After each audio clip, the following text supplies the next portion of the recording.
Welcome to Burlap Teachers. Enjoy the video. In this video, I will explain how to get your Binance wallet address. First, you'll need to log into your Binance account.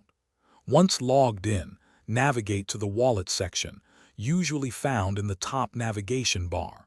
This is where all your cryptocurrency assets are managed.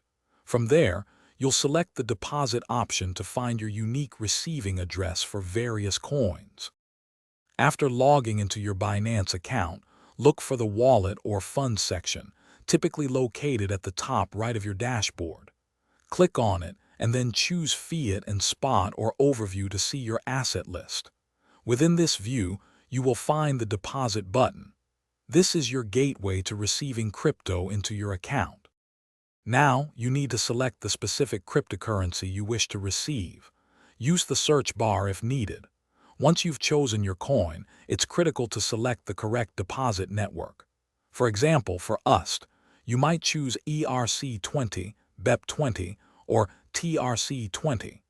Always ensure the sending platform uses the exact same network to avoid losing your funds. After selecting your coin and network, your unique deposit address will appear on the screen. It's crucial to copy this address precisely. You can usually click a copy icon next to it. Always double-check the first few and last few characters to ensure accuracy before sharing it for a transaction. Remember, sending funds to the wrong address can result in permanent loss. Also, for more great content and to check out deals on the new Kindle Paperwhite, please see the link in the description below, along with other fantastic offers. Thanks for watching. Consider subscribing if this video helped you.